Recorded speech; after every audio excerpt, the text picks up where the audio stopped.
There's a good deal of question marks hanging over the Biden peace plan and Netanyahu's cooperation and the pressures on Netanyahu, even if that is to go ahead. So, first of all, the Biden peace plan is involves a 6-week ceasefire to halt hostilities, to create a period of calm, to allow for further negotiations and humanitarian aid.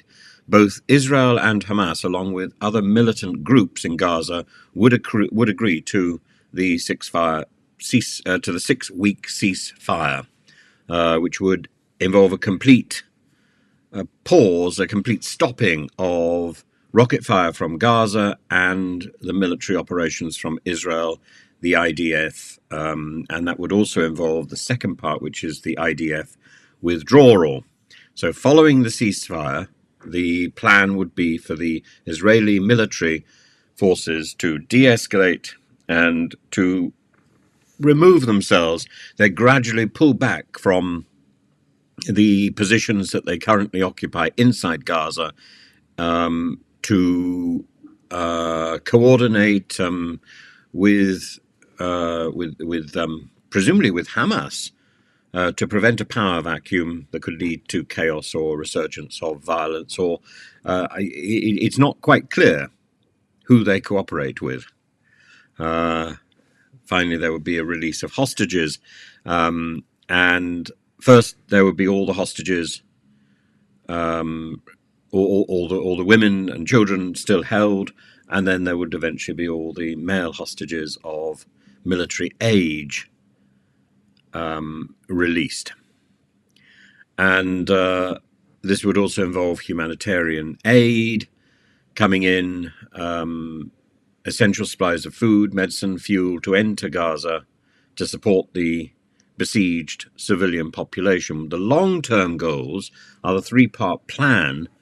Would be a starting point for broader negotiations with the ultimate aim of a revival of negotiations for the two-state solution. And of course, now there are already a number of states that are putting into practice the concept of recognizing Palestine as a state. So the two-state solution is already effective.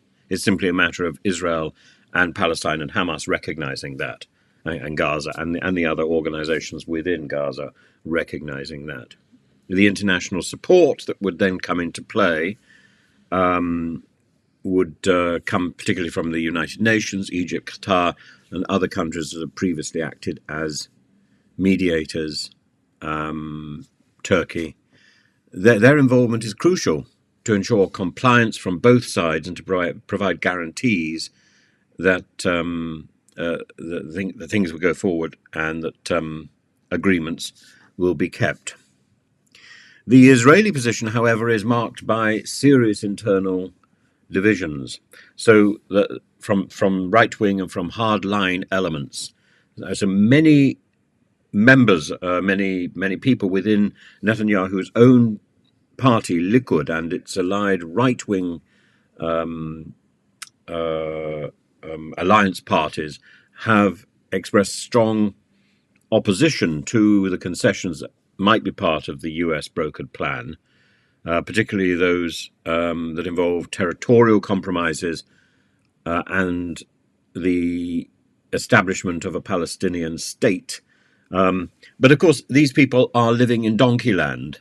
The Palestinian state is already recognized.